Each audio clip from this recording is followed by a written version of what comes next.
Let's look at another variation of a masking technique. If you have not seen layer mask till now, please do that before you continue watching this video. While layer mask work on pixel based, that's why we have used brushes over there to paint on certain areas of the canvas.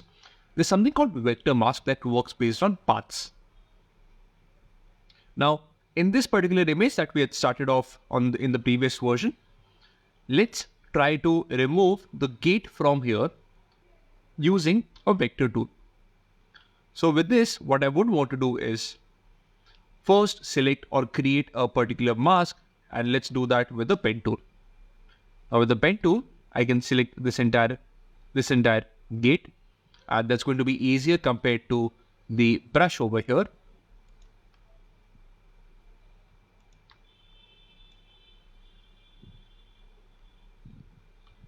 You have to chop out or fasten up this part of the brush, the pen tool.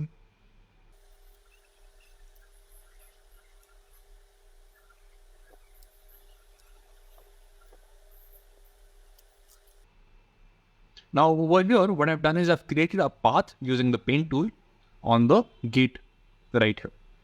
Now with this selection made, I can click on the layer and click on mask this time around, and with the path selected, it will create a new vector mask.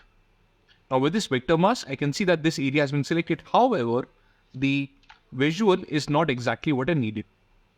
To fix that, while we had the invert option in the properties panel for layer mask, we do not have that for vector mask. So for this, we would want to go back to the path selection tool, click on the path and select the option how we want this path layer to be working. So there could be multiple ways of working this, that depends on the situation. In this case, let's try out the 3 or 4 different variations. We already see exclude overlapping shapes does not work for us. Combine shapes does the same effect. Subtract in this case brings us the result that we were looking for. So what we have actually done is create a path and used a vector mask to remove certain parts of that image using that path. Now, why would we use a vector mask?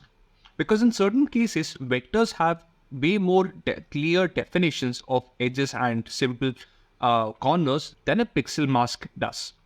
So in these cases, we can use a vector mask. Let's see that in action. Let me delete this original vector mask that we had created for the gate over here.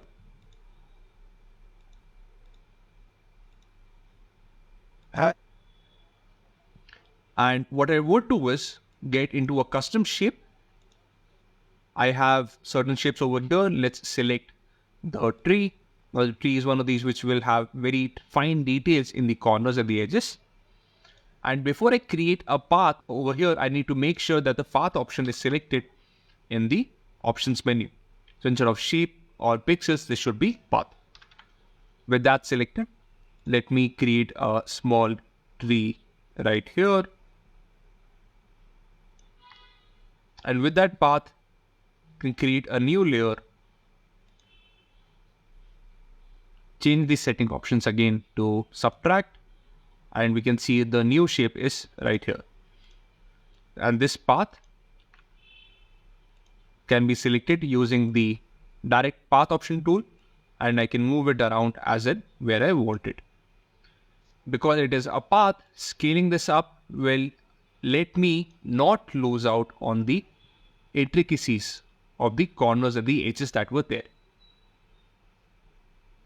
And that's why we use a vector mask. So basically, we can use a vector mask when there is a lot of definition that cannot be covered by pixels in the entire layer.